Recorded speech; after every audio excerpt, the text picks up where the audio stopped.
தம்பி அண்ணாமலைகிட்ட கூட சொன்னேன், தம்பி நீ எடுத்துருக்கிறது வெறும் போலீஸ் ட்ரைனிங், நான் எடுத்துக்கிறது போராளி ட்ரைனிங், ரெண்டுக்கு வா மோதி பார்ப்போம் வா.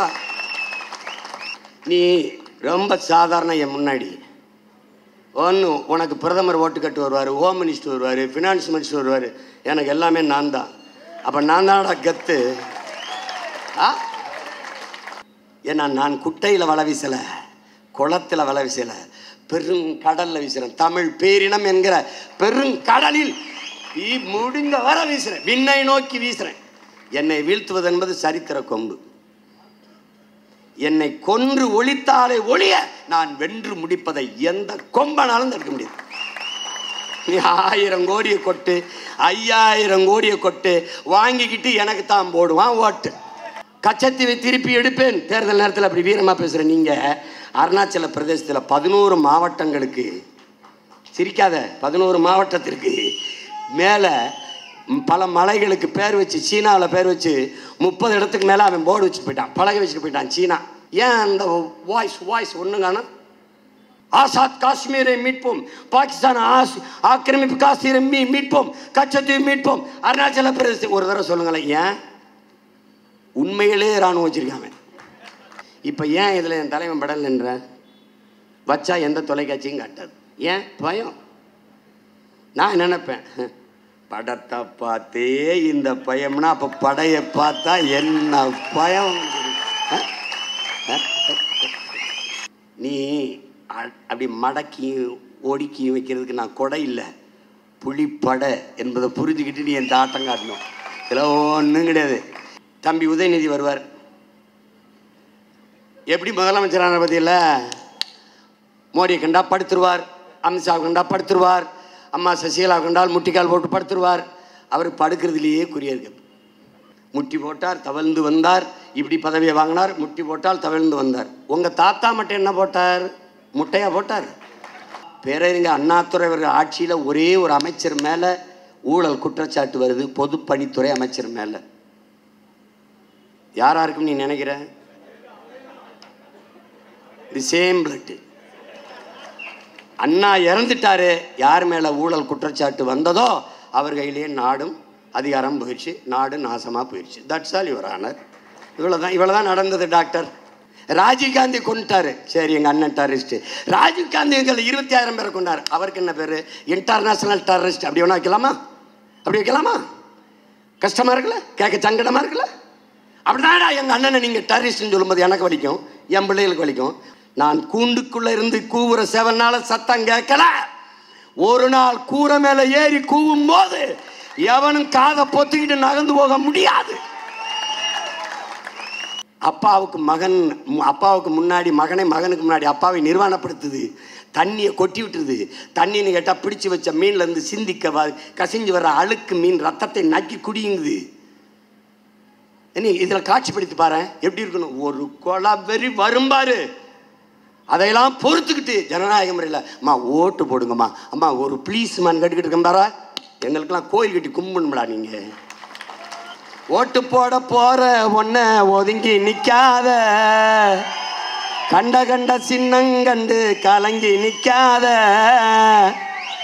உழைக்கும் மக்கள் சின்னம் இந்த ஒளி வாங்கி சின்னம், உழைக்கும் மக்கள் சின்னம் இந்த ஒளி வாங்கி சின்னம். நாள்தோறும் பாடுபட்டோம், ஆனாலும் துன்பப்பட்டோம், யாரார்க்க ஓட்ட போட்டோம், ஓட்டாண்டி ஆகி புட்டோம். இந்த நிலை மாற நான் வேற என்ன கூற? பெரும் பெரும் பேரறிஞர்கள், ஆக பெரும் தலைவர்கள், அவர்களால் சமூக மாறுதலுக்காக செய்யப்பட்டு வந்த இந்த அரசியல் இன்று அதே நோக்கத்திற்காக எளிய பிள்ளைகள் எங்களுக்கு கையளிக்கப்பட்டிருக்கிறது.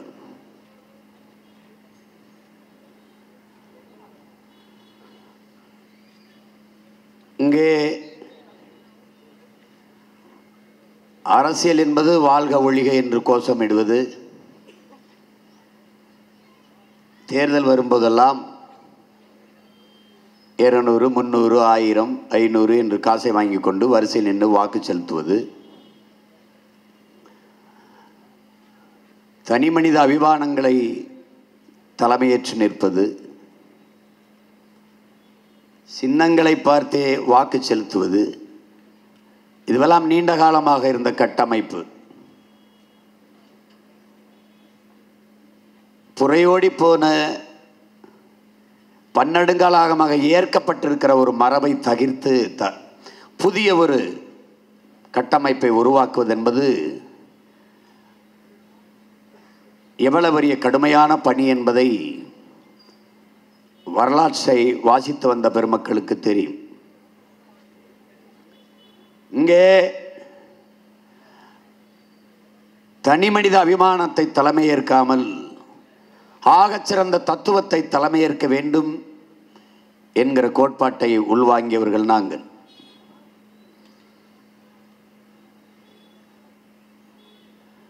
அதை போலவே சின்னத்தை பார்த்து வாக்கு செலுத்துகிற முறையை விட்டுவிட்டு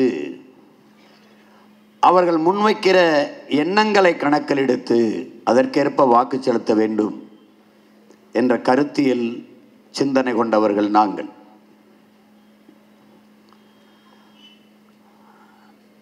நாங்கள் சீர்திருத்தவாதிகள் அல்ல என் அன்பு மக்களே, நாங்கள் புரட்சியவாதிகள், லட்சியவாதிகள். ஏற்கனவே கட்டியிருந்த கட்டடத்திற்கு வெள்ளையடிக்க செப்பனிட வந்தவர்கள் அல்ல. அந்த கட்டடத்தை தரைமட்டமாக இடித்து தகர்த்தெறிந்துவிட்டு புதிய ஒரு கட்டடம் கட்ட வந்த புரட்சியாளர்கள். அதனாலேயே நாங்கள் அடிப்படை அமைப்பு அரசியல் மாற்றம் என்ற முழக்கத்தை முன்வைத்தோம். இது சாத்தியமா என்றால் எது ஒன்றுமே சாத்தியத்தில் இருந்து பிறந்ததில்லை உலகத்திலே. என் அன்பான சொந்தங்களே, தேவையிலிருந்துதான் பிறந்திருக்கிறது. இந்த மாற்றம் தேவையா தேவையில்லையா, இதுதான் கருத்து. எது ஒன்றும் தேவையிலிருந்து தான் பிறந்திருக்குது, சாத்தியத்திலிருந்து பிறப்பதில்லை. பறவையை பார்த்தான், அதை போல நாமும் விண்ணிலே பறக்க வேண்டும் என்று ஒரு மனிதன் நினைத்தான். அது சாத்தியமா என்று நினைத்திருந்தால் சாத்தியமில்லை. தேவையா தேவையில்லையா, தேவை பறந்தான். புரட்சி என்பது இங்கே எப்படி வரையறுக்கப்படுகிறது? கட்டை வண்டியில் பயணம் செய்து கொண்டிருந்தோம், இன்று கப்பலில் பயணம் செய்கிறோம். புரட்சி இவ்வளவுதான். தொலைதூரத்தில் இருக்கிறவனோட தொடர்பு கொள்வதற்கு அடுத்த நொடியில் அமெரிக்காவுக்குனோட பேச முடியுது என்றால் வளர்ச்சி, புரட்சி, மாறுதல். தேவை கண்டுபிடிக்கிறது. அப்ப தேவையை கண்டுபிடிப்பின் தாய், demand is the mother of invention, இப்படிதான் கற்பிக்கிறார். இதான் கோட்பாடு உலகெங்கும் இருக்கிறது. நாங்கள் முன்வைக்கிற அரசியல் தேவையா தேவையில்லையா? சீமான் சாத்தியமில்லாத ஒன்றையே பேசிக் கொண்டிருக்கிறார். சாத்தியம் இல்லை என்று எல்லோரும் நினைப்பதை சாத்தியப்படுத்துகிறவன் எவனோ அவன்தான் புரட்சியாளன். அப்படி முன்னவர்கள்லாம் நினைச்சிருந்தால் இப்படி இல்லை, உலகம் இல்லை. அறிஞர் பெர்னாட்ஸ் அவர்கள் பெரும்பாலான மனிதர்கள் உலகிலே உலகம் போற போக்கிலேயே போக நினைக்கிறார்கள். ஆனால் யாராவது ஒருவன் தான் இந்த உலகத்தை தன் போக்கிலே திருப்ப நினைக்கிறார். தொடக்கத்தில் அவன் ஏசப்படுகிறான், அவமானப்படுத்தப்படுகிறான், விமர்சிக்கப்படுகிறான், எள்ளி நகையாடப்படுகிறான். ஆனாலும் பாருங்கள், இந்த உலகம் பெற்றிருக்கிற எல்லா மாறுதலுக்கும் காரணம் உலகத்தை தன் போக்கிலே திருப்ப நினைத்தவன் தான் என்கிறார்.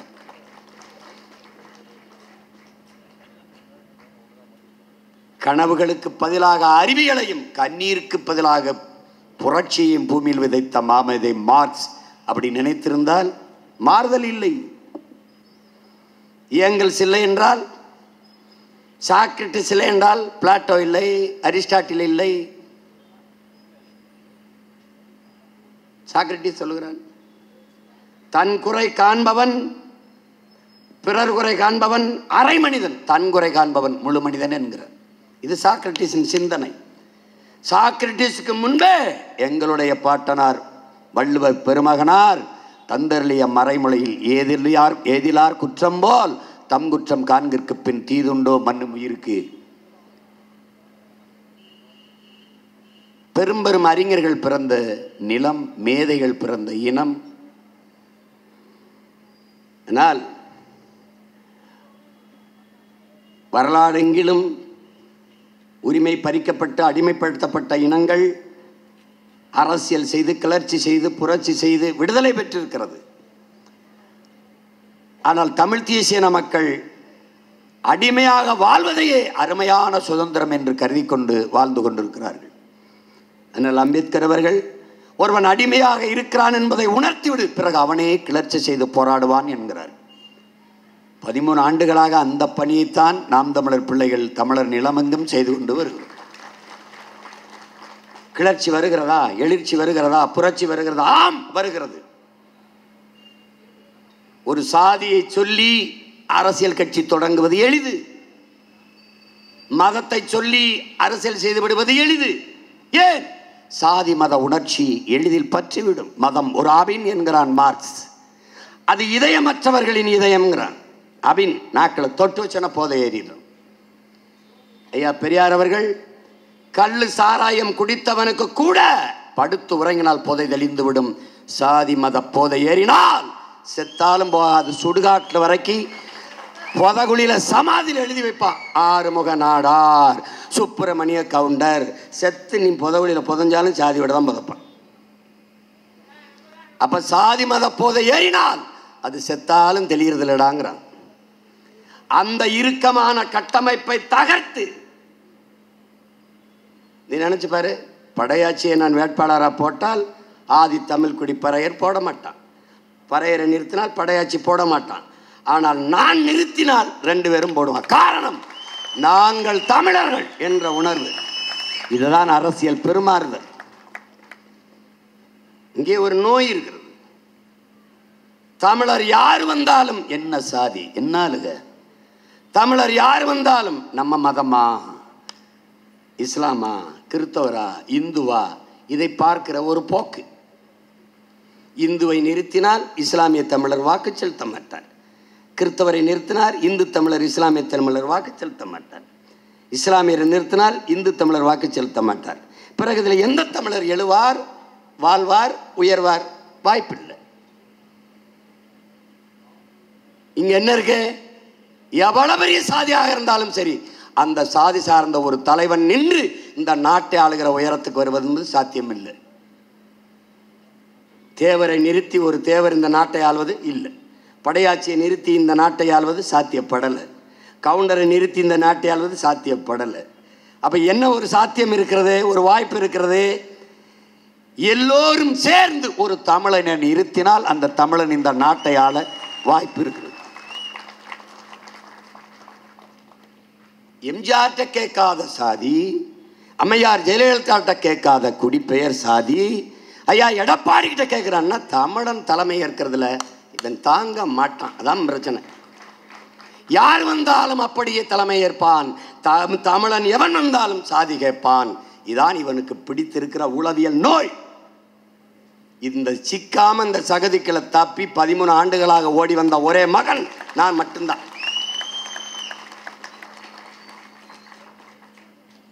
இல்லைன்னா சரி தெரிஞ்சிடும். உன்னை இருந்தவர் சின்ன சில பகுதி கட்சி தொகுதி கட்சியாக வச்சு மூடிடுவான்.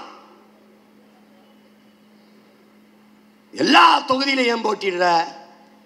என் முன்னவர்கள் சில பகுதி கட்சி தொகுதி கட்சியாக இருந்து சுருங்கி குறுங்கி வீழ்ந்ததால் வரலாறு எனக்கு படிப்பிச்சிருக்கு. அந்த தவறை நான் எந்த காலத்திலும் செய்திடக்கூடாது முடிவெடுத்து போடா எல்லா இடத்துலையும் போட்டேன். நிக்க வேட்பாளர் வைத்திருக்கிறாரா என்று கேட்டவன் கட்சியிலே நிக்க ஆள் இல்லை. இதுதான் வரலாற்று மாற்றம். பொய் சொல்ற நினைக்கிறியா?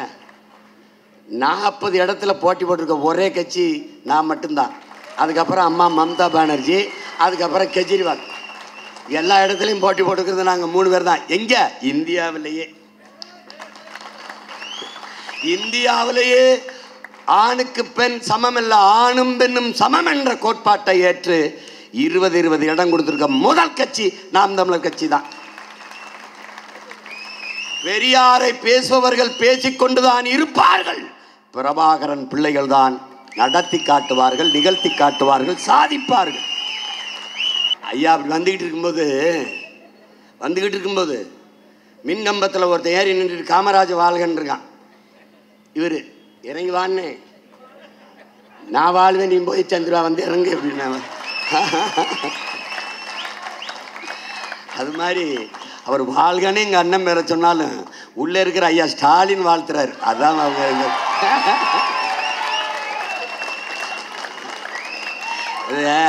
ஐயா ஒரு தடவை பெருந்தலைவர் வந்து நம்ம தாத்தா காமராஜ் இப்படி மேடையை பேசி இருந்துக்கிறார். ஒருத்தன் கூட கூட பேசிட்டே வந்துட்டு இருந்திருக்கான். அப்போ இங்கே பக்கத்தில் இப்படி இருப்பாங்களே பெரியவங்க, ஐயா பேசுங்க அப்படி அப்படி இல்லை, அவன் மப்பில் பேசிட்டுக்கிறான், கரண்ட்டில் ஓடுது அவன் வண்டி. இவர் பெரியவர், ஐயா சும்மா இருந்தேன், அவனா பேசுகிறான் பாவம், உள்ளே இருக்க கருணாநிதி பேசுகிறான்னு. அதான் அப்போ தான் அவர் டாஸ்மார்க்கை திறந்து வச்ச காலம். இப்போ அவராக வாழ்த்திட்டு போகிறாரு, உள்ளே இருக்கிற ஆஃப் கரண்ட்டு பேசிட்டு போகுது. வீடு அந்த வழியில் எங்கள் அண்ணனையாவது வாழ சொல்கிறானே. ஏப்பா நான் ஒரு சோறு விளம்பரம் பார்த்தப்பா, என் வாழ்க்கையிலே நான் இந்த வேலையை விட்டு போயிடலாம்னு நினச்சப்பா. உதயசூரியன் சின்னத்தை வரைஞ்சிப்பா, 110 ரூபாய்க்கு குவார்ட்ரு விற்ற கட்சி உங்களுக்கு. ஏய் சிரிக்காத உண்மையிலே எழுதி வச்சிருக்கான் சோகத்தில். 110 ரூபாய்க்கு ஒரு குவார்ட்ரு கொடுத்த கட்சி, அதன் சின்னம் உதயசூரியன் எழுதி வச்சிருக்காங்க. என்ன இவங்க நீங்கள் சிரிக்கிற? கல்யாணத்தில் நம்மளாம் தேங்காய் பழம் கொடுத்து விடுவோம்ல, சிரிக்காத. மண்டபத்து வாசலில் என்ன பண்ணுவேன், ஒரு பையில் தேங்காய் வாழைப்பழம் வெத்தலை தானே கொடுத்து விடுவோம். நம்பி நீ நம்புறியோ இல்லையோ வளைவெளியில் இருக்கு பாரு, ஒரு குவார்ட்ரு உள்ள தள்ளி விட்டு இருக்குல்ல, எப்படி வந்திருக்கு பார்த்தீங்களா? இவங்க பேசுறது எப்படி பேசுவாங்க தெரியும்? நம்மள நாங்கள் தான் படிக்க வச்சோம், கொண்டே வருவேன். படிக்க வைத்தவன் என் தாத்தன் காமராஜ். இந்த மண்ணின் பிள்ளைகளை குடிக்க வைத்தவர்கள் நீங்கள். தெருவுக்கு 2 படிப்பகம் திறந்தால் அறிவார்ந்த சமூகமாக தமிழ் சமூகம் வந்திருக்கும். ஆனால் தெருவுக்கு 2 குடிப்பகத்தை திறந்து சிந்திக்கிற திறனற்ற, உடல் ஆற்றலற்ற குடி நோயாளிகளாக மாற்றி நிறுத்தியதால் திருப்பூர் முதலாளி சொல்றான், உங்கால வேலைக்கு சேர்த்தால் சிமான் 2 நாள் சம்பளம் நாங்கள் தினம் கூலி கொடுத்துருவோம். 500 வாங்கிட்டு போகிறான். 4 நாள் தொடர்ச்சியாக வேலைக்கு வரான். அடுத்த 2-3 நாள் பிடிச்சிட்டு பார்த்துடுறான். நாங்கள் என்ன பண்ணுறதுன்னு கேட்குறப்படி. இந்த கேள்வியில் இருக்கிற யதார்த்தத்தை, உண்மையை நம்ம புரிஞ்சுக்கணும். ஆனால் வடநாட்டவன் என்ன பண்ணுறான், வட இந்தியன் என்ன பண்ணுறான், கடுமையாக உழைக்கிறான். சனி ஞாயிறு வீட்டில் இருக்கிறான். அந்த நேரம் அவன் குடிக்கல, அது பிரச்சனை இல்லை. வேலையை அவன் இழப்பு ஏற்படுத்துறது இல்லை. அதனால முதலாளி என்ன பண்ணுவான், வேலை பாதிக்கக்கூடாது அப்படின்னு நீ உழைப்பை விட்டு வெளியேறிட்டதுனால உழைப்பின் தேவை அப்படியே இருக்குது, அவன் வந்து நிறைவு செஞ்சிடறான். இன்னைக்கு அவன் கூலி, 5 ஆண்டுகளில் அவன் முதலாளி, நீ கூலி. இது வரலாறு எங்கும் கற்பித்திருக்கிற படிப்பினை. இதை கற்றுக்க. நான் இந்த ஒரு ஓட நடக்க உடம்புல தம்பு இருக்கும்போது என்கிட்ட அதிகாரத்தை கொடுத்துரு. சக்கர நாற்காலியில் வரும்போது எனக்கு தராத, அது ஒன்றும் பண்ண முடியாது. புரியுதா? இத்தனை வருஷம் இல்லாமல் இன்னைக்கு கச்சத்தீவை பற்றி பேசுகிறாங்கன்னா யார் காரணம்னு சொல்லு. உன் மனசாட்சி சொல்லு, உன் மனச்சான்றை தொட்டு சொல்லு. அப்புறம் அப்போ இன்னும் கொஞ்சம் மேலே ஏற்றின்னு வச்சுக்க, எடுன்றுவேன். அந்த லாஜிக்கான ஒரு கேள்வி இருக்குல்ல தம்பி, காரண காரியங்களும் கழுத்தை பிடிக்கிறது இருக்குல்ல, இந்த கழுத்தை பிடிக்கிறது. இப்போ நம்ம கேட்குறோம்ல, தாமரை சின்னம் தேசிய மலரை எதற்கு பிஜேபிக்கு சின்னமாக கொடுத்தாய்? இப்போ யோசிக்கிறேன், ஆமாம் எதற்கு கொடுத்தாய்? கொடுத்துடக்கூடாதுல்ல. தேசிய மலரை எப்படிங்க ஒரு பொலிட்டிக்கல் பார்ட்டிக்கு கொடுப்பீங்க? அதில் எங்கால பக்திமான்கள், எங்கள் தாய் சரஸ்வதி இருந்ததை எப்படிங்க அவங்களுக்கு சின்னமாக கொடுத்தீங்க? அண்ணன் இப்படி போடணும், அப்படிலாம் போடாத, நான் போட்டுக்கிறேன், நான் கேட்டுக்கிறேன். எப்படி என் தேசிய மலரை ஒரு கட்சிக்கு சின்னமாக்குனேன்? அது எடுத்துட்டு இல்லைன்னா அதை எடுக்க முடியாதுங்க, கஷ்டம்ங்க. அப்போ அவருக்கு அப்படியே வச்சுட்டு காலிஃப்ளவரை தேசிய மலராக்கி விட்டுட்டு அப்படியே வச்சிரு. இப்போ பிஜேபி பார்ட்டிக்கு எப்படி நேஷனல் ஃப்ளவரை நீ சிம்பிளாக கொடுத்தியோ, அப்படி நேஷனல் அனிமல் எது, அதை எனக்கு கொடுத்து. இது ஜனநாயகத்தில் சம வாய்ப்பு, ஈக்குவலைஸ் ஆயிடுது.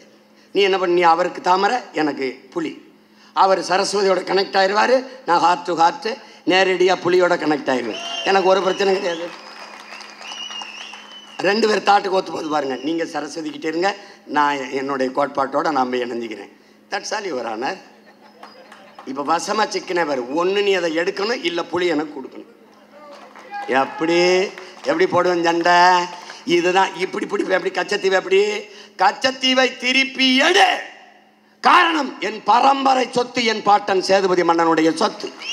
மன்னர் மானிய ஒழிப்பிலே அதை எடுத்துக்கொண்டு நீங்கள் யாரிடமும் விவாதிக்காமல் தான் தோன்றித்தனமாக எடுத்து என் இனத்தின் வரலாற்று பகைவன் சிங்களன் என் இனத்தை அழித்து ஒழித்து என் மொழியை சிதைத்து எங்களை 2ஆம் தர குடிமக்களாக எங்கள் தாய் நிலத்திலே எங்களை லட்சக்கணக்காக கொன்று குவித்து நாடற்றவர்களாக்கி அனாதைகளாக, அடிமைகளாக, ஏதிலைகளாக விரட்டி திரட்டிய என் சிங்களன் என் இனத்தின் வரலாற்று பகைவன். அவனுக்கு அப்புறம் ஏன் சொத்தை எடுத்து கொடுத்த? எப்படி கொடுத்த? ஒரே ஒரு கேள்விதான் உடன் பிறந்தவர்களே. எதுக்கு சீமான் நீ தமிழ்நாட்டு தமிழ் தேசியம் பேசுறவன் இந்திய பாராளுமன்றத்துக்கு போற? இதுக்குத்தான். எதுக்கு? என் இனத்தின் வரலாற்று பகைவன் சிங்களன் உனக்கு நண்பன் என்றால் நான் உனக்கு யார்? இதை கேட்கத்தான் 40 உறுப்பினரை கொண்டு வர. நீ என்ன பண்ணி வச்சிருக்க? எங்க அண்ணன் டெரரிஸ்ட் உனக்கு, எங்க அண்ணன் பயங்கரவாதி உனக்கு. அப்ப குஜராத் கலவரத்தில் பல ஆயிரம் பேரை கொண்ட உங்களுக்கு என்ன பேரு? உங்களுக்கு என்ன பேரு? ராஜீவ்காந்தி கொண்டாரு, சரி எங்க அண்ணன் டெரரிஸ்ட். ராஜீவ்காந்தி எங்களை 20,000 பேரை கொண்டாரு, அவருக்கு என்ன பேரு? International terrorist. அப்படி ஒன்றா வைக்கலாமா? அப்படி வைக்கலாமா? கஷ்டமா இருக்குல்ல, கேட்க சங்கடமா இருக்குல்ல. அப்படிதான் எங்க அண்ணனை நீங்க டெரரிஸ்ட்னு சொல்லும்போது எனக்கு வலிக்கும், என் பிள்ளைகளுக்கு வலிக்கும், மான தமிழ் மக்கள் ஒவ்வொருத்தருக்கும் அப்படிதான் வலிச்சிருக்கும். அப்படிதானே வலிக்கும். எப்படி இருக்கு? என் அன்பு தம்பிதங்களை, அருமை பெற்றோர்களே, சிங்கள ராணுவம் என் தங்கையில் அக்காக்களை வன்புணர்வு செய்து கொலை செய்ததை விட இந்திய ராணுவம் IPK பீஸ் கில்லிங் ஃபோர்ஸ், அது பீஸ் கீப்பிங் ஃபோர்ஸ் அல்ல, கொன்று குவித்தது ஏராளம் ஏராளம் ஏராளம். தாயை தந்தையை கட்டி வைத்து விட்டு மரத்திலே தந்தை தாய்க்கு முன்னாடி மகளை வன்புணர்வு செய்து உயிர் உறுப்புக்குள்ளே துப்பாக்கி செலுத்தி வெடிக்க வைத்தவன் இந்த ராணுவம். இந்த ராணுவத்தின் அனுப்பிய பெருந்தகை யாருன்னு உனக்கு தெரியும். பேசக்கூடாது, எவனும் பேசக்கூடாது. நான் கூண்டுக்குள்ள இருந்து கூவுற செவனால சத்தம் கேட்கல. ஒரு நாள் கூரை மேல ஏறி கூவும் போது எவனும் காதை பொத்திக்கிட்டு நகர்ந்து போக முடியாது. விளையாட்டு காட்டுறது சும்மா.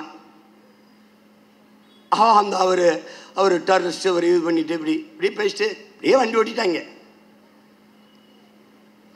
கச்சத்தீவை நான் கேட்கிறேன், என் இனத்தின் வரலாற்று பகைவன் எனக்கு பகைவன், என் இனத்தின் வரலாற்று பகைவன் உனக்கு நண்பன் என்றால் நான் யார்?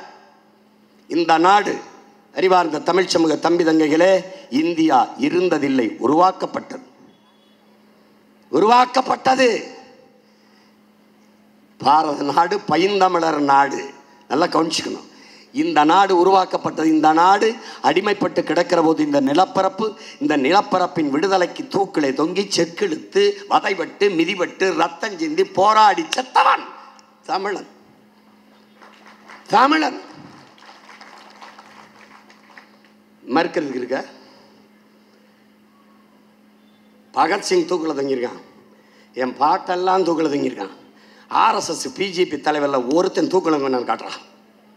சொல்லு, நீ வச்சிருக்கல குறியீடா, அதில் ஒரு தலைவன் சிறையில் இருப்பதற்கே வருந்தி 2 முறை மன்னிப்பு கெடுத்து வெள்ளக்காரன்ட்ட பென்ஷன் வாங்கி சாப்பிட்டவங்க எல்லாம் நீங்க வீரன்னு போட்டா, என் பாட்டன் தீரன் சின்னமலைக்கும் மருதுபாண்டிக்கும் வேல்நாச்சியாருக்கும் புளித்தவனுக்கு அழகுமுத்துக்கோனுக்கும் சுந்தரலங்கனாக்கும் பெரும்பிடுக்கு முத்தரனுக்கும் வன்னி காலடிக்கும் பண்டார வன்னியனுக்கும் பேர் என்னடா? நீ கடத்தி விட்டு போன எனக்கு பேரை வந்து கேள்வி கேட்பேன்ல. என்ன சொல்றப்பா? உனக்கு சிவாஜி வீரன் என்றாலே சிவாஜி தான். அப்ப எங்க பாட்டன் சின்னமலை புளித்தவன் மருதுபாண்டி வேல்நாச்சியாரு அழகுமுத்துக்கோன்லாம் அப்படி பெரிய ஒட்டடை குச்சி வச்சு இப்படி ஒட்டடை அடிச்சுக்கினான் வீட்டில். வீர போர் புரிந்த மறவர் கூட்டம். நாங்கள் ஏதோ உன்கிட்ட போராடி பெற்ற சுதந்திரம் இந்திய தாய்மொழியாக கொண்டவன்ட்ட சிக்கிக்கிருச்சு, ஒரு கெடு வாய்ப்பு. அங்கே சிங்களன்ட்ட சிக்கிக்கிருச்சு. இப்போ என்ன கேள்வி? உனக்கு சிங்களன் நண்பன் என்றால் தமிழ்நாட்டு முதலமைச்சர் சட்டசபையில் கேள்வி எழுப்புறேன். சட்டம், நான் யார்? Please tell me. நான் யார்? நண்பனா பகைவனா? நான் நண்பன். நான் உனக்கு நண்பனாக இருக்க வேண்டும் என்றால் அவனை விடு. அவனுக்கு ஆயுதம் கொடுக்கறது, பணம் கொடுக்கறது, போர்க்கப்பல் பரிசு கொடுக்கறது, இந்த லட்டு கொடுக்கறது, அல்வா கொடுக்கறதெல்லாம் நிறுத்து. அவன் தான் வேணும்னா என்னை விட்டு. எப்படி இருக்கு இந்த கேள்வி? நான் கேட்கிறேன்னா இல்லைன்னு மட்டும் பாரு. இப்போ அதே போடுதான். இப்போ கச்சத்தீவை திருப்பி எடு, முடியாது. அப்ப என்னைய பிரிச்சு விடு, என்னை தனியே விடு. பாசிசம், தேச துரோகம், டெரரிசம், செப்பரேட்டிசம், இங்க வாப்பா. என் தாய் நிலத்தின் ஒரு பகுதி எடுத்து என் நாட்டோடு இணைத்து விடு என்று சொல்கிற நான் பிரிவினைவாதி, நான் செப்பரேட்டிஸ்ட். கொடுத்தது கொடுத்ததான் என்கிற நீ தேசியவாதியா? இந்த கேள்வியை எழுப்ப இந்த நிலத்தில் ஒரு ஆண்மகன் இல்லாதனால நீ 76ல இருந்து மஞ்சள் குளிச்சிட்ட. நீ என்னை பாதுகாப்புங்கிற நம்பிக்கை இழந்துட்ட. வலிமை மிக்க கடற்படையை கொண்டு நிறுத்தின. என் மீனவ சொந்தங்களை நீ காப்பாற்றுவாய் நான் நம்புனேன். இல்லையே இல்லையே. 850 மீனவன் செத்துருக்கான் இலங்கை கடற்படையால் சுட்டுக் கொல்லப்பட்டு. இந்த நாட்டின் மீனவன் தாக்கி அழிக்கப்படும் போது தடுத்து காத்தது இந்திய ராணுவம் என்ற ஒரு பெட்டி செய்தி அதை நீங்க படித்ததுண்டா? என் உடன் பிறந்தார்களே, செத்து விழுந்த மீனவனை இந்திய மீனவன் என்றாவது செய்தி படித்ததுண்டா? அப்புறம் அந்த நாட்டு ராணுவம், அங்கே கடற்படை ராணுவங்களை யாரிடம் இருந்து யாரை பாதுகாக்க? இந்த கேள்விக்கு பதில் சொல். இந்த கேள்விக்கு பதில் சொல்லு. யாரிடம் இருந்து யாரை பாதுகாக்க பாதுகாப்பு பணியை செய்து கொண்டிருக்குது? உன் நாட்டு குடிமகனை இன்னொரு நாட்டு ராணுவம் தாக்கி அழிக்குது, படகை பறிக்குது, அரசுடைமையாக்கி ஏலம் விடுது, வலையை கிரிக்குது. அப்பாவுக்கு முன்னாடி மகனை, மகனுக்கு முன்னாடி அப்பாவை நிர்வாணப்படுத்துது, தண்ணியை கொட்டி விட்டுருது. தண்ணின்னு கேட்டால் பிடிச்சி வச்ச மீன்லேருந்து சிந்திக்க கசிஞ்சு வர அழுக்கு மீன் ரத்தத்தை நக்கி குடியுங்குது. இதில் காட்சிப்படுத்தி பாரு எப்படி இருக்கணும். ஒரு கொலவெறி வரும்பாரு, அதையெல்லாம் பொறுத்துக்கிட்டு ஜனநாயக முறையில் அம்மா ஓட்டு போடுங்கம்மா, அம்மா ஒரு ப்ளீஸ்மான்னு கேட்டுக்கிட்டு இருக்கேன் பாரா. எங்களுக்கெல்லாம் கோயில் கட்டி கும்பிடுங்களா? நீங்கள் ஆகப்பெரும் ஜனநாயகவாதியாக வாழ்கிறோம்பா, அதுக்கே நீங்கள் எங்களை கொண்டாடணும். எனக்கு என் தலைவனுக்கு இருக்கிற பிரச்சனை என்ன தெரியுமில்ல? நீ பெரிய வீரனா இருந்த, உன் தம்பி என்னை இந்த நிலத்தில் கோலையா விட்டு போயிட்டேன். எவன் என்ன செஞ்சாலும் சாய்த்துக்கிட்டேன், சிரிச்சுட்டு போனி. கேடு கட்ட பொழப்பு. என்ன பண்ண? ஏதாச்சு பில்டிங் இடிச்சா? சரி கவனமா, நான் வந்து கட்டித்தாரேன். சரி கட்டித்தாரேன்.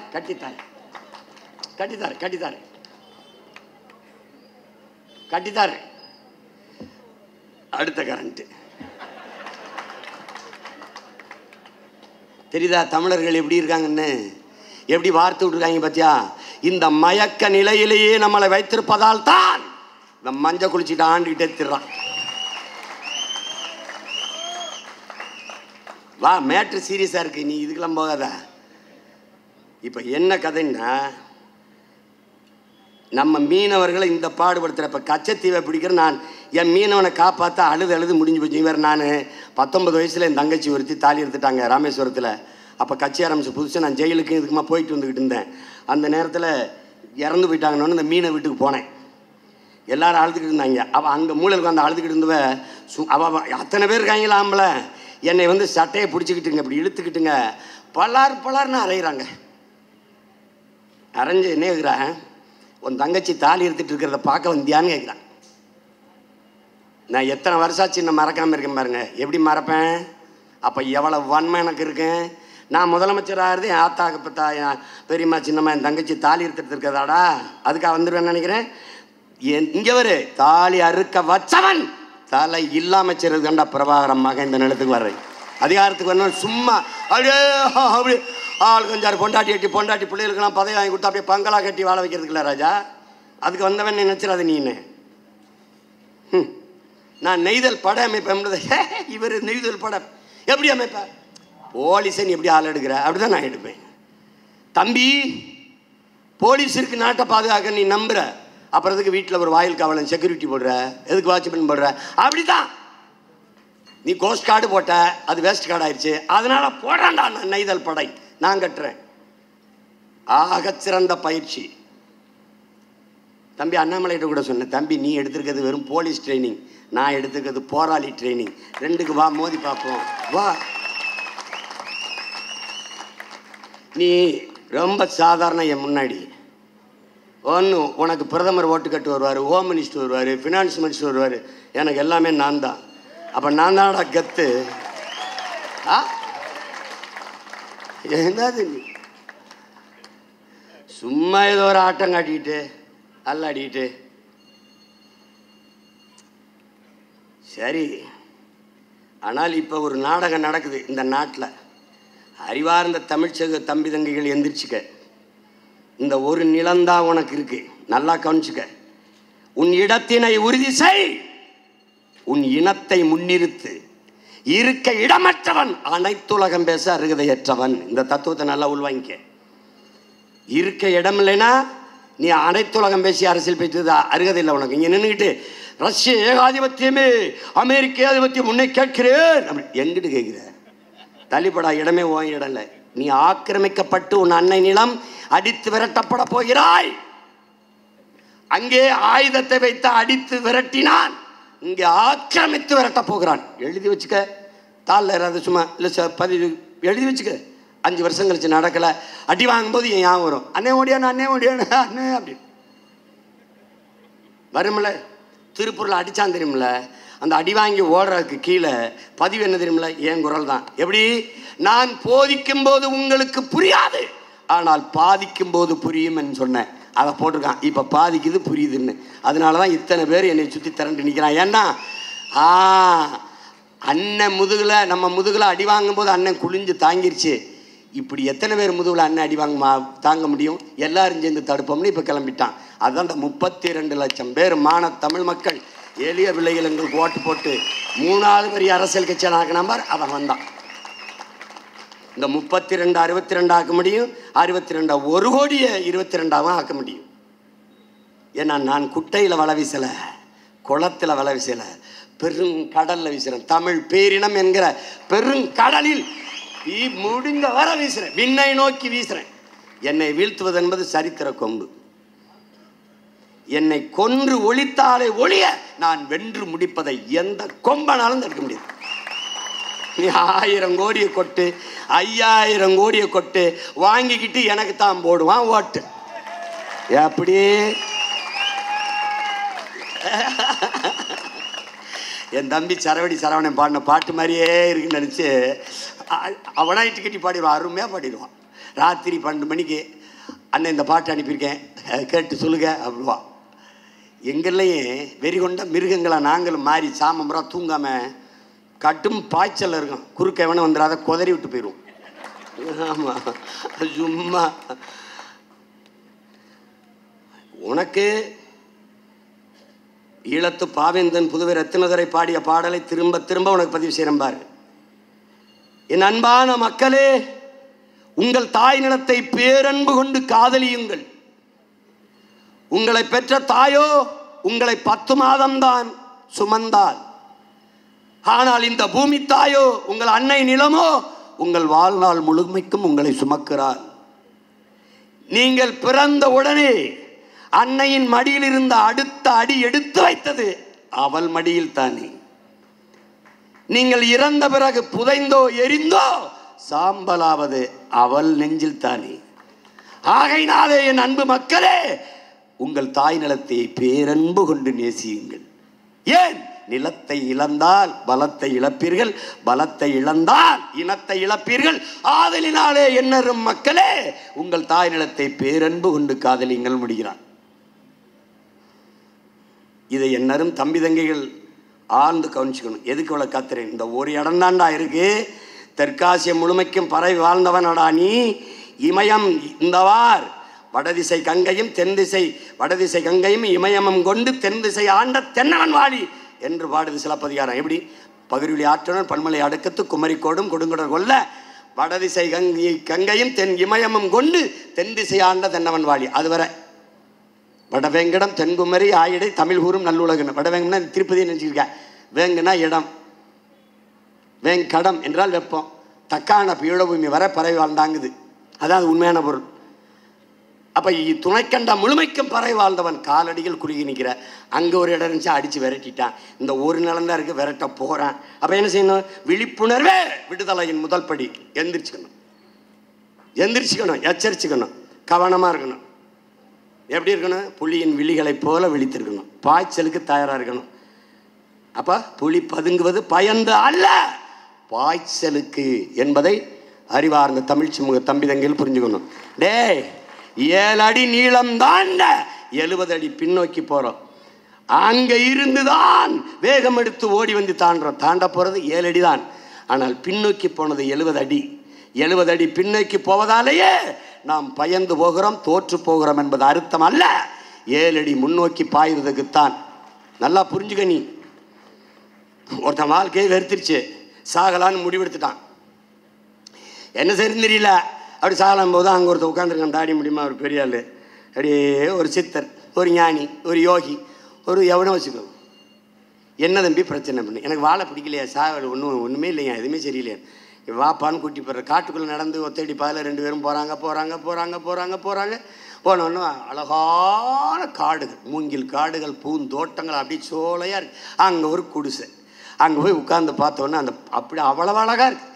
பறவைகள், அது சிட்டு கிட்டு பூச்சிகள் வண்டுகள் எல்லாம் போய் அழகாக பாட்டு செஞ்சுட்டு இருக்கும்போது பார்க்கும்போது இந்த பூக்கள் அப்படி ரொம்ப அழகாக இருக்குது, ரொம்ப அழகாக இருக்குது. இந்த மூங்கில் அதுவும் ரொம்ப அழகாக இருக்குது அப்படின்னு அவர் சொல்கிறார். இது ரெண்டையுமே, மூங்கிலையும் பூச்செடியுமே ஒன்றா தான் விதை போட்டு வளர்த்தேன். பூச்செடிகள் வேகமாக வளர்ந்து பூத்துட்டது, பார்க்க அழகாக இருக்குது. இந்த மூங்கில் பாருங்க, முதல் நாள் தண்ணி ஊற்றினேன், 2 நாள் தண்ணி ஊற்றினேன், 3 நாள் தண்ணி ஊற்றினேன், 4 நாள் தண்ணி ஊற்றினேன், 1 வாரம் தண்ணி ஊற்றினேன், 2 வாரம் தண்ணி ஊற்றினேன், 6 வாரங்களுக்கு மேலாக தண்ணி ஊற்றினேன், முளைக்கவே இல்லை. கடைசியாக 60ஆவது நாளில் லேசாக ஒரு மஞ்சள் குறுத்து விட்டு சூரிய ஒளியை பார்க்க ஒருத்த வழியில் வந்தாங்க. இவங்க எல்லாம் படபடன்னு 100 நாட்களில் 6 அடிக்கு மேலே விண்ணை, 60 அடி 70 அடிக்கு மேலே விண்ணை உரசுகிற உயரத்திற்கு வேகமாக வளர்ந்து விட்டார்கள். அப்போ அந்த சொல்கிறான், பூ படக்குன்னு வளர்ந்துருச்சு, ஆனால் மூங்கில் அப்படி முளைக்கலை. ஏன் இவ்வளவு தாமதம் முளைக்குது? அது தன்னுடைய வேரை உறுதிப்படுத்தி நீண்ட தூரம் வளர்வதற்கும், நீண்ட காலம் வாழ்வதற்கும், நீண்ட உயரம் வளர்வதற்கும், நீண்ட தூரம் வாழ்வதற்கும் உறுதியான கட்டமைப்பை பூமிக்குள்ளேயே செய்து கொண்டிருந்ததுங்கிறான். அதுக்கு நிறைய நாட்களை எடுத்து குறிச்சிருக்கிறான். அந்த மாதிரி நிறைய நாட்களை எடுத்து ஒரு கட்டமைப்பை உருவாக்கி விண்ணை உரசுகிற மூங்கில்களாக வளர்கிற கட்சி தான் நாம் தமிழர் கட்சி.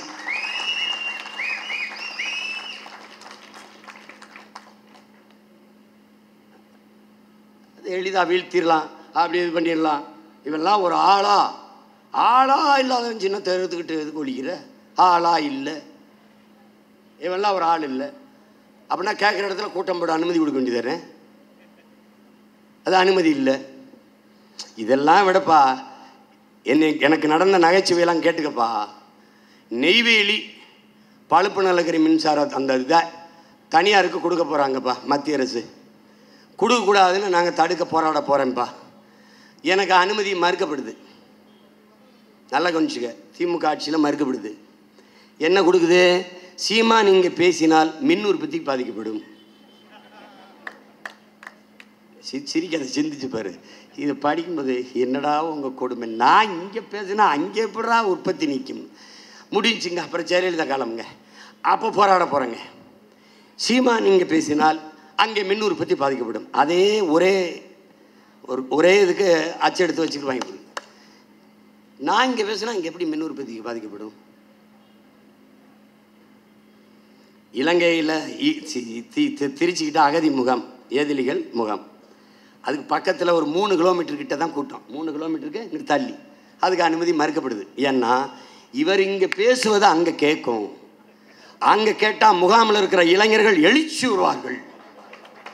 கேடா, அவனே முகாமில் இருக்கான், அவன் எழுச்சி விட்டாத்தா என்ன ஆனாத்தா என்ன அப்படின்னா பாருங்க, எவ்வளோ தூரம் மிரண்டு போய் கிடக்கிறாங்க பற்றில பயம். இப்போ ஏன் இதில் என் தலைவன் படல் நின்ற வச்சா எந்த தொலைக்காட்சியும் காட்டாது. ஏன்? பயம்.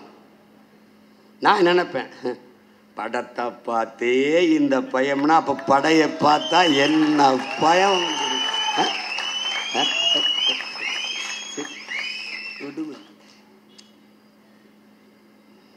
நீ அப்படி மடக்கியும் ஒடுக்கியும் வைக்கிறதுக்கு நான் கொடை இல்லை, புலிப்படை என்பதை புரிஞ்சுக்கிட்டு நீ என் ஆட்டம் காட்டணும். இதில் ஒன்றும் கிடையாது. நீ யார்கிட்டையோ ஓட்டு கேட்குற, நான் என் ஆத்தால பண்ணுற ஓட்டு கேட்குறேன். என்னை பெற்ற தாய் தின்னுட்ட என் உடன் பிறந்த அக்கா தங்கச்சிட்டு ஓட்டு கேட்குறேன். எனக்கு இருக்கிற உரிமை எவனுக்கு இருக்காது. ஏன்னா நீ பட்டி எடுத்து பாரு. ஐயா பயில்வான் ரங்கநாதன் சொல்கிறாரு, நாங்கள் ஒரு சர்வே எடுத்தோம், ஒரு கணக்கு எடுத்தோம். இந்தியாவில் எந்த அரசியல் தலைவர் அதிகமாக மக்கள் பிரச்சனைக்கு முன்னின்று போராடி இருக்கிறார் என்று கணக்கெடுக்கும்போது அதில் முதலிடத்தில் சீமான். இந்தியாவில் எந்த அரசியல் தலைவன் அதிகமாக ஊடகத்தை சந்தித்து பேசியிருக்கிறார், அதுலேயும் சீமான். ஏன் மற்றவர்கள் சந்திக்கிறல? இப்போ நம்ம ஒன்று கேட்போம், இந்த 3 கட்சியும் கேட்போம், திமுக, அதிமுக, பாரதிய ஜனதா, இந்த கட்சிகளை கேட்போம். நீங்கள் கடந்த கால ஆட்சியில் செய்த சாதனைகளை, மக்களின் நலம் சார்ந்து அவர்கள் கொண்டு வந்து நான் திட்டங்களை சட்டங்களை முன் சொல்லி ஓட்டு கேட்க தயாராக இருக்கீங்களா? தம்பி உதயநிதி வருவார், எப்படி முதலமைச்சரான பற்றியில் மோடியை கண்டா படுத்துருவார், அமித்ஷாவை கண்டா படுத்துருவார், அம்மா சசிகலா கண்டால் முட்டிக்கால் போட்டு படுத்துருவார். அவர் படுக்கிறதுலேயே குறிய இருக்கு. பாருங்க, ஒரு மனிதன், அவர் ஒரு பெரியவர், அப்பா வயதை ஒத்தவரை போயிட்டு படுத்துருவார்னு. படுக்க உனக்கு ஆசையாக இருந்தால் எங்கே போய் படுப்பா, பெரிய மனுஷங்க விளையாட்டு. இதில் எது குறுக்க ஒரு கோடி வேற ஆகுன்னா ஒரு செங்கலை தூக்கிட்டு வர. செங்கலை வச்சதே இவங்க தான், நீ ஏமாந்துடாத. இந்த மாதிரி முதல்ல அந்த செங்கலை எய்ம்ஸ் மருத்துவமனைக்கு வச்சது யார்? எங்கள் ஐயா அன்புமணி மருத்துவத்துறை அமைச்சராக இருக்கும்போது. அப்போ இந்தியாவை ஆண்டது யார்? காங்கிரஸ். அப்போ அந்த ஆட்சியில் கூட இருந்தது யார்? திமுக. எங்கள் ஐயா அன்புமணி வந்து செங்கலை வைக்கும்போது, அடிக்கல் நாட்டும்போது கூட திமுக போச்சா போலையா? போச்சு. வச்சது யார் கல்லை? இவங்க தான். அந்த கல்லை திருப்பி ஒரு தடவை எடுத்து ஐயா மோடி ஆட்சிக்கு வந்தோன்னே வைக்கிறாரு. இது எப்படி தெரியுமில்ல? மரம் நடு விழா, அரசு விழா. அந்த விழாவில் அமைச்சர் வந்துட்டார், நடனம் மரத்தை நடங்கும்போது இந்த இடத்துல நடப்போகும்போது அங்கே கூட இருந்த அதிகாரிகளாக, ஐயா வேணாம் இங்கே நடுவோம். ஏன்? 15 வருஷமாக அங்கே தான் ஏன் நட்டுக்கிட்டு இருக்கான்? உங்களுக்கு புரியுதா? ஏன்னா அதே இடத்துல நடுவாங்க. அது வளருதா வளரலையா? நம்ம ஆளுக்கு எப்படின்னு பாரு. அம்மையார் ஜெயலலிதா 69வது பிறந்த நாளைக்கு 69 லட்சம் மரக்கண்டுகளை நடுவது அப்படின்னு ஒரு கண்டு நடலை. முழு பக்கத்தால் மரமாக போட்டு 69 லட்சம் மரம்னு போட்டு தாளில் நடுவாங்க, தரையில் நடமாட்டாங்க. புரியுதா? இதுதான் இவங்க கோட்பாடு, கொள்கைகள், இவங்க நிர்வாக முறை. அந்த மாதிரி அந்த நட்ட கல் தான் அது. அதை தூக்கிட்டே திரா. இப்படி பாருங்க, முட்டி போட்டார் தவழ்ந்து வந்தார், இப்படி பதவியை வாங்கினார். முட்டி போட்டால் தவழ்ந்து வந்தார். உங்கள் தாத்தா மட்டும் என்ன போட்டார்? முட்டையா போட்டார். அவர் என்ன பண்ணார்? பேரறிஞர் அண்ணா என்கிற பெருந்தகை உருவாக்கிய கட்சி. அவருக்கு கோட்பாடு, கொள்கை இருந்து ஒரு கெடுவாய்ப்பு தமிழ் பேரினத்திற்கு. இவர்களைப் போல 10 ஆண்டு 15 ஆண்டு ஆளுகிற வாய்ப்பு அந்த மகனுக்கு இருந்திருந்தால் இந்த நாடு எவ்வளவோ உயரத்திற்கு வளர்ந்திருக்கும். ஒரு கெடுவாய்ப்பா அவ்வளவு கஷ்டப்பட்டு 49 தொடங்கி 67 ஆட்சியை பிடிச்சி 1.5 ஆண்டுகளை இறந்து போயிட்டார். அதுக்கப்புறம் ஒரு கொடுந்துயரம். ஐயா பேரறிஞர் அண்ணாதுரை அவர்கள் ஆட்சியில் ஒரே ஒரு அமைச்சர் மேலே ஊழல் குற்றச்சாட்டு வருது, பொதுப்பணித்துறை அமைச்சர் மேலே. யாரா இருக்கும் நீ நினைக்கிற? The same blood. அண்ணா இறந்துட்டாரு, யார் மேலே ஊழல் குற்றச்சாட்டு வந்ததோ அவர் கையிலேயே நாடும் அதிகாரம் போயிடுச்சு, நாடு நாசமாக போயிடுச்சு. That's all your honour. இவ்வளோதான் நடந்தது டாக்டர், இவ்வளோதான். இது என்ன பண்ணுவே நீ? கொடுமது. அண்ணா வரைக்கும் சரியா இருந்தது. மதுவை விற்று வருகிற காசு குஷ்டரோகி கையில் இருக்கிற வெண்ணைக்கு சமம் என்று தூக்கி போட்டவர் பேரறிஞர் அண்ணா. இன்னைக்கு குஷ்டரோகி கையில் இருக்க வெண்ணையை விழுந்து விழுந்து நக்கி கொண்டிருப்பவர்கள் அந்த பெருமகனார் பேரை சொல்லி ஆட்சி செய்கிறவர்கள் தான். கொடுமை. ஒரு அமைச்சர், நிதியமைச்சர் படிக்கிறாருங்க சட்டசபையில், 45,000 கோடிக்கு விற்கிற டாஸ்மார்க்கை 50,000 கோடியாக உயர்த்துவதற்கு நாங்கள் திட்டங்கள் தீட்டியுள்ளோம் அப்படின்னு. எப்படி 45,000 பேரை தாலி எடுத்திருக்கோம், அதான் 50,000 பேரை ஆக்கிறதுக்கே முயற்சிக்கிறோம். என்ன பொருளாதார மேதைகள் வல்லுநர்கள் கூடிய திட்டம்? பாலின் சந்தை மதிப்பு 9 லட்சம் கோடி, வாங்க ஓடி. ஆவின் பால் விற்கிறாய், எங்க பதிலங்க? எத்தனை முறை கேட்கிறேன்? மாட்டு பால் விற்கிற அரசு மாடங்க, மாடங்க. ஒரு காலம் வரும், நான் மாடு வளர்ப்பேன், அரசு பணி. ஆடு வளர்ப்பேன், அரசு பணி. மீன் பிடிப்பேன், நானே பிடிப்பேன். என்னை எவன் தொடரான்னு பார்க்குறேன் சிங்களன். நான் மீன்பிடி அந்த வேலையை அரசு பணியாக மாற்றி என் மக்களுக்கு நானே படகு நான் வாங்கி கொடுப்பேன். 1 கோடியா, இந்த இது 2 கோடி வருதா, 3 கோடியா, போ மீனை பிடிச்சி. நீ என்ன சம்பளத்தை வாங்கிக்கலாம், இன்னும் என்ன வேணும், போனிம்போ. மீன் பிடிக்கிற சந்தை வாழ்விடத்தில் கட்டி கொடுப்பேன். இந்த மாதிரி தூக்கி அங்கே கொண்டு போ, இங்கே போ, சீட்டின் கொண்டே வருவேன். ஏன்? என் 4வது தாய்க்குடி பரதவர்கள். நீ மீன் பிடிக்கிறனால காரண பெயர் மீனவங்கிற, அவன் குடிப்பெயர் பரதவன். ஆதிக்குடி நான் குறவன், 2வது குடி நான் கோன், 3வது குடி நான் வேளாளர், 4வது குடி பரதவர். இதான் என் தாய்க்குடி. இதில் தான்டா உலகம். போய் வேணா கேட்டு பார்த்துக்க, ஆய்வு செஞ்சு பார்த்துக்க. எல்லா பயிலும் எங்களிருந்து வந்தவன் தான். நான் வேளாண்மை எப்படி அரசு பணியாக மாற்றுவேனோ அப்படி மீன்பிடித்தலையும் அரசு பணியாக மாற்றிடுவேன். நானே மருதம் அங்காடி, குறிஞ்சி அங்காடி, நெய்தல் அங்காடின்னு போட்டு கடையை போட்டு நானே விற்பேன். படித்தவர்களுக்கு வேலை. நீ இந்த ஸ்மார்ட்டோ, ஸ்விக்கி இதெல்லாம் போடுறீல, அது மாதிரி. தம்பி சொல்லுங்கம்மா, வணக்கம், நெய்தல் அங்காடி. அம்மா அது சொல்லுங்கம்மா. அப்பா நல்ல அழகா நல்ல மீனுமா, 1.5 கிலோப்பா, விருந்தாளி. சரிங்கம்மா, முகவரி சொல்லுங்கம்மா. சரிங்கம்மா. வெட்டி அழகாக அப்படி எங்கால் போட்டு அழகாக கொண்டு கொடுத்துட்டு வந்துடுவான். யாருமே? Government employ. நீ 2 கோடி பேருக்கு வேலை கொடுக்கணும்னு சொன்ன மோடி, எப்படி கொடுப்பீங்க? உன்ட்ட ஃப்ளைட்டில் சொந்தமாக அதில் வேலை செஞ்சுருப்பான். தொடர் வேண்டி இருந்துச்சு, அதையும் கொடுத்துட்டேன். எல்லாத்தையும் தனியார் கொடுத்துட்டு எப்படி? இப்போ இராணுவ வீரன்லாம் நம்மால் நினச்சிட்டு இருக்கியா கவர்மெண்ட்டுன்னு? 100 விழுக்காடு அந்நிய முதலீடு. நான் ஒரு கேள்வி கேட்குறேன். துப்பாக்கி யார்கிட்ட வாங்கினேன்? பீரங்கி யார்கிட்ட வாங்கினேன்? ரபேல் போர் விமானம் ஃப்ரான்ஸ்கிட்ட, பீரங்கி இஸ்ரேல்கிட்ட, துப்பாக்கி ரஷ்யாட்ட. இப்படி ஒவ்வொரு நாட்டிலையும் ஒவ்வொன்றா வாங்கி யாரோட சண்டை ஓட்டி என்னை காப்பாற்ற போகிற? பேச மாட்டேற? கச்சத்தீவை திருப்பி எடுப்பேன் தேர்தல் நேரத்தில் அப்படி வீரமாக பேசுகிற நீங்கள் அருணாச்சல பிரதேசத்தில் 11 மாவட்டங்களுக்கு, சிரிக்காத, 11 மாவட்டத்திற்கு மேலே பல மலைகளுக்கு பேர் வச்சு, சீனாவில் பேர் வச்சு 30 இடத்துக்கு மேலே அவன் போர்டு வச்சுட்டு போயிட்டான், பழக வச்சுட்டு போயிட்டான். சீனா அருணாச்சல பிரதேசத்துலேருந்து சீனாவுக்குள்ள வர்றதுக்கு யாருக்கும் பாஸ்போர்ட் விசா தேவையில்லை. ஓ நாடு அருணாச்சலம், ஏன் நாடு வான்ட்டான். ஏன் அந்த வாய்ஸ் ஒன்றும் காணும்? ஏன் அமைதியாக இருக்கிய? ஆசாத் காஷ்மீரை மீட்போம், பாகிஸ்தான் ஆக்கிரமிப்பு காஷ்மீரை மீட்போம், கச்சத்தீவை மீட்போம், அருணாச்சல பிரதேசம். ஒரு தடவை சொல்லுங்களேன், ஏன்? உண்மையிலே ராணுவம் வச்சிருக்காங்க. நீ ஆள் இப்படி யோசிச்சு பாரு. இந்திய ராணுவ வீரன் எல்லையில் கழுத்து அறுத்து கொலை செய்தி வந்ததில்ல? அப்போ அம்மா சுஷ்மா சுவராஜ் பாதுகாப்புத்துறை அமைச்சர். கழுத்து அறுத்து எப்படி கொண்டா? எங்கால கையில் தான் துப்பாக்கி இருக்கும்ல, ஏன் சுடலை? துப்பாக்கி இருந்தது, ஒரு பெட்டி இருந்தது, அதில் தோட்டா இல்லை. அவன் அது எதிரி வந்தான், எதிர்வினை தாக்குதல் இல்லாமல் சும்மா நின்று துப்பாக்கி வச்சு எதுக்கடா ஒரு தோட்டா வீணாக்கணும்னு கத்தி வச்சு கழுத்தறுத்து போட்டு போயிட்டான். எவனாவது மறுத்துறா, இப்படியே நான் இறங்கி அறநூறுக்கு போயிடுறேன் சொல்லியிருப்பா. யதார்த்தத்தை புரிஞ்சுக்க, இதுதான் உண்மை. இந்த நாட்டை காக்கணும், நாட்டு மக்களை பாதுகாக்கணும். நமக்கு இருக்கிற ஒரே வாய்ப்பு, நாமளே வலிமை மிக்க அரசியலாக மாறிடணும். மாசத்தும் சொல்றாமார், மக்களுக்கென்று ஒரு படை இல்லை என்றால் மக்களுக்கென்று எதுவும் இல்லைன்றான். அப்ப மக்களுக்கான படையாக நீ மாறு.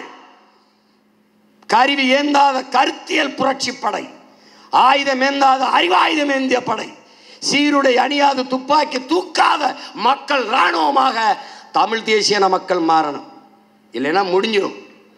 1.5 கோடி இந்தியன், மறுபடி பிஜேபி வந்தால் 1.5 கோடி இந்தியன், 3 கோடி. நாங்கள் வன்னியர் பெரிய சாதி, கவுண்டர் பெரிய சாதி, தேவர் பெரிய சாதின்னு அவன் தூக்கி போட்டு ஒரே மீதியாக மீச்சு போயிட்டே இருப்பான். 3 கோடி பேர் வந்து விட்டால் அவனிடத்திலே அவனுக்கு வாழ்க்கையை கொடு, வாழ இடம் கொடு, அவனுக்கு வேலை கொடு. ஆனால் வாக்குரிமை கொடுத்தாய், அரசியல் அவன்கிட்ட போகும், அதிகாரம் அவன்கிட்ட போகும், நீ நிலமற்ற அடிமையாவாய், அடித்து விரட்டப்படுவாய். இது நடக்கும். உலகங்கள் இதான் நடந்திருக்கு, ஈழத்தில் நமக்கு நடந்திருக்கு, நாளைக்கு இங்கே நடக்கும். எச்சரிச்சுக்க. இவ்வளவுதான் என்னால் சொல்ல முடியும். என் மேல நம்பிக்கை இருந்தா எனக்கு ஓட்டு போடு, இல்லைன்னா என்னை விட்டு. நான் வந்து இந்த ஊர் எல்லையில் நின்று ஐயனார் மாதிரி பெரிய அருவாளோட நின்று என் மண்ணை மக்களை பாதுகாப்பேன் என்கிற நம்பிக்கை இருந்தால் நில். என் தலைவன் பிரபாகரன் இருக்கிற வரை சீனா உள்ள வந்தானா? யாராவது சொல்லு, வந்தானா இலங்கைக்குள்ள? அப்போ என் மீனவனை தொட்டானா சிங்களன்? இல்லை. அப்போ எல்லை சாமி மாதிரி இருந்து காத்தவன்டா என் தலைவன் பிரபாகரன். 6000 சதுர கிலோமீட்டர் காட்டை எல்லை சாமி போல காவல்காரனா இருந்து காத்தவன்டா எங்கள் ஐயா வீரப்பன். அதனாலதான் அவன் வனக்காவலன், பிரபாகரன் இனக்காவலன் என்று நாங்கள் அழைப்பதற்கு காரணம் தான். அப்படி உங்கள் மகன் இந்த நிலத்தை, நிலத்தின் வளத்தை, மண்ணை, மக்களின் நலத்தை காப்பேன் என்ற நம்பிக்கை இருந்தால் உங்கள் மதிப்புமிக்க வாக்கை எங்களுக்கு தாருங்கள். தென் சென்னையிலே போட்டியிடுகிற அன்பு தாய் தமிழ்ச்செல்வி அவர்களுக்கு முனைவர், கல்லூரி பேராசிரியர், கடந்த முறை பாராளுமன்ற தேர்தலிலே எங்கள் அம்மாவை தான் நான் வேட்பாளராக நிறுத்தினேன். பணி ஓய்வு கிடைக்கல. பணி ஓய்வு பெற்ற பிறகு இப்போ நிறுத்திருக்கேன். அவர்களுக்கு வாக்கு செலுத்துங்கள். ஆகச் சிறந்த அறிவார்ந்த சமூகமாக உருவாக்க துடிக்கிற பெருமகளுக்கு நீங்கள் கொடுங்கள். அடுத்து என் தம்பி மத்திய சென்னையில் நிற்கிற கார்த்திகேயன், மருத்துவர், சிறந்த ஆற்றலாளன், திறன்மிக்க இளைஞன். அவனுக்கு இதே மைக் சின்னத்தில் வாக்கு செலுத்தி வெற்றி பெற செய்யுங்கள். ஓட்டு போட போற ஒன்ன ஒதுங்கி நிக்காத, கண்ட கண்ட சின்னங்கண்டு கலங்கி நிக்காத. உழைக்கும் மக்கள் சின்னம் இந்த ஒளி வாங்கி சின்னாயே, உழைக்கும் மக்கள் சின்னம் இந்த ஒளி வாங்கி சின்னம். நாள்தோறும் பாடுபட்டோம், ஆனாலும் துன்பப்பட்டோம், யாரார்க்க ஓட்ட போட்டோம், ஓட்டாண்டி ஆகி புட்டோம். இந்த நிலை மாற நான் வேற என்ன கூற, இந்த நிலை மாற நான் வேற என்ன கூற. ஓட்டு போட போற பொண்ண ஒதுங்கி நிக்காத, கண்ட கண்ட சின்னங்கண்டு கலங்கி நிக்காத. உழைக்கும் மக்கள் சின்னம் இந்த ஒளி வாங்கி சின்னம், உழைக்கும் மக்கள் சின்னம் இந்த ஒளி வாங்கி சின்னம். விலைவாசி ஏறி போச்சு, வாழ்க்கை நிலம் மாறி போச்சு, பாடுபட்ட ஏலசனம் பரித வச்சு நிக்கலாச்சு. இந்த நிலை மாற நான் வேற என்ன கூற, இந்த நிலை மாற நான் வேற என்ன கூற. ஓட்டு போட போற அம்மா, ஓட்டு போட போற அக்கா, ஓட்டு போட போற தங்க ஒதுங்கி நிக்காத, கண்ட கண்ட சின்னங்கண்டு கலங்கி நிக்காத. உழைக்கும் மக்கள் சின்னம் இந்த ஒளி வாங்கி சின்னம், உழைக்கும் மக்கள் சின்னம் எங்க ஒளி வாங்கி சின்னம். உண்மைக்கு, நேர்மைக்கு, தூய்மைக்கு, எளிமைக்கு, நாட்டு மக்களின் நன்மைக்கு, நல்ல தலைமைக்கு ஒரே சின்னம் மைக். மைக் சின்னத்திலே வாக்கு செலுத்தி வெற்றி பெற செய்யுங்கள். எங்கள் உயிருக்கினிய உறவுகளே, புரட்சி எப்போதும் வெல்லும். உங்கள் பிள்ளைகள் எங்களின் வெற்றி அதை சொல்லும்.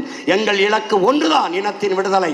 இனம் ஒன்றாவோம், இலக்கை வென்றாவோம். தமிழ் தாய் வாழ்க, தலைவர் பிரபாகரன் வாழ்க. நாம் தமிழர்.